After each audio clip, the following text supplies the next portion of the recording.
So now we come to the most important part of the evening, the toast to the lassies. Why is it the most important part of the evening? Because my wife told me it's the evening. So important, in fact, that it warranted the purchase of not just one new dress, but so when I was asked to deliver the toast to the lassies, I sat down, I tried to empty my mind and see what words came forth. Smart, brave, witty.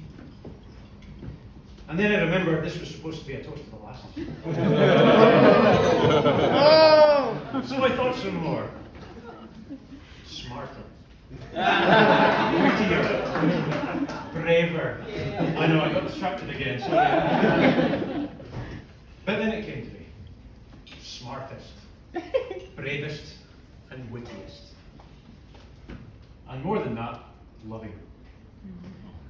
And it's that final word, loving, that I think truly distinguishes the lassies from the lads. You see, I know we lads are capable of love as well, but not to the same extent. The lassies have a capacity for love that us laddies just cannot comprehend. You have so much love for so many things. Shopping, shoes, Instagram.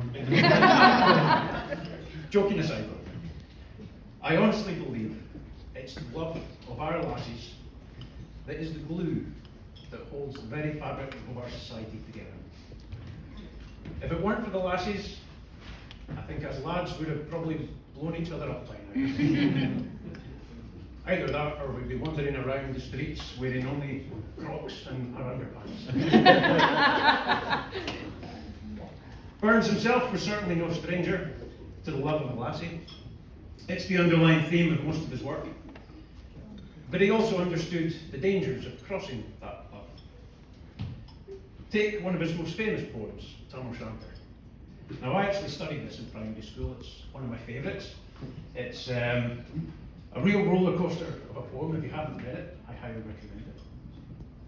But as with any poem, it's open to interpretation. So I'm going to give my opinion on what I think Tam O'Shanter is really about. The clue is in the first verse, which I will read to you in a second. But to set the scene, Tam, our protagonist, he's out on a night out in Ayr. It's market day. He's ridden there on his horse Maggie.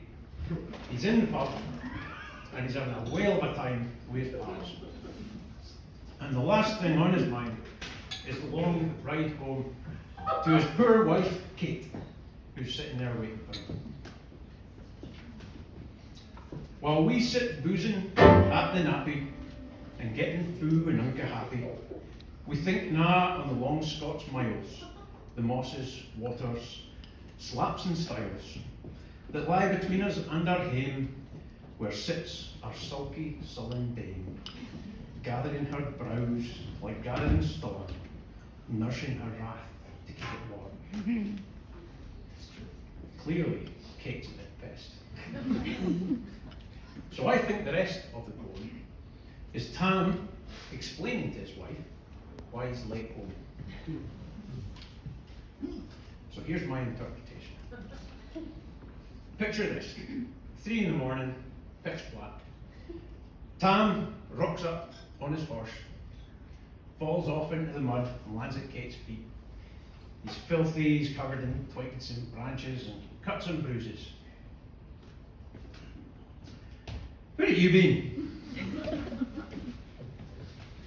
Well, you see, Hen, I left the pub hours ago and I was on my way home and I promised I was going to be home for dinner and well, this storm kind of came up and that slowed me down a bit and then you'll never believe this, but I ran into Satan on the way home. And he was having this party with all these witches in the woods and that, you know, and so I stopped just to spectate in that, you know, and see what was going on, and they pure went mental on me, and they started chasing me, and I've been running around the forest for hours, and they're chasing after me, and look, they even pulled the tail off my horse. Honestly, it was proper mental. And to be honest with you, Kate, it's been a really stressful night, and I could use a little bit of sympathy.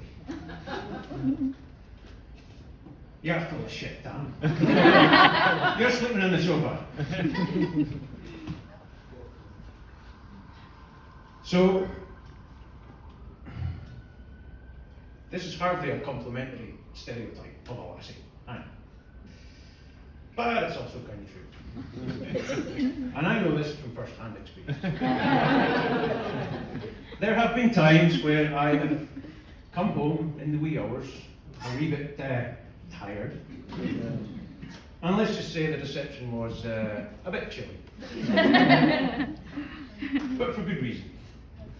You see, as gentlemen, particularly in our younger years, we're not exactly endowed with much self-responsibility, especially when beer is involved.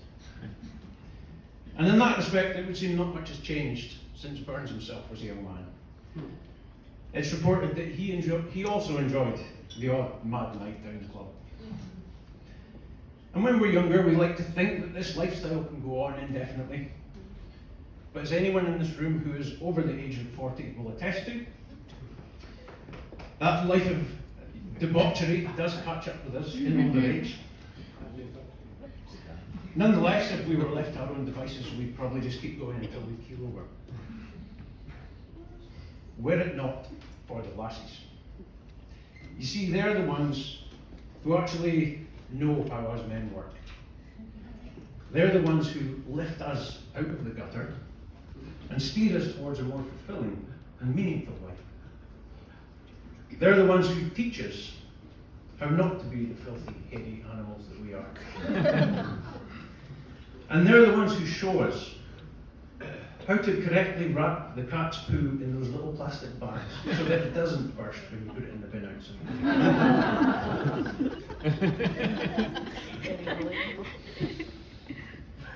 But it immensely gladdens me to say that one of the greatest changes in modern society is the fact that lassies who want to shape the world no longer have to do so via their husbands, as would have been the case in Burns' time.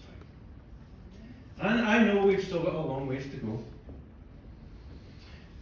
but it can only be to the benefit of society that our lassies are beginning to take their place alongside men in positions of power and influence in this world. And long may it continue. And as for me, well, I'm very lucky to have found one of the best. For if it were not for my own wife, I would surely be adrift, rudderless, in a sea of badly wrapped cat poo.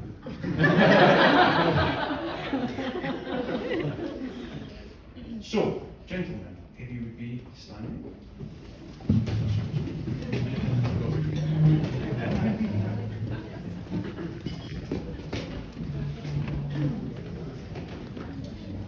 To the lassies.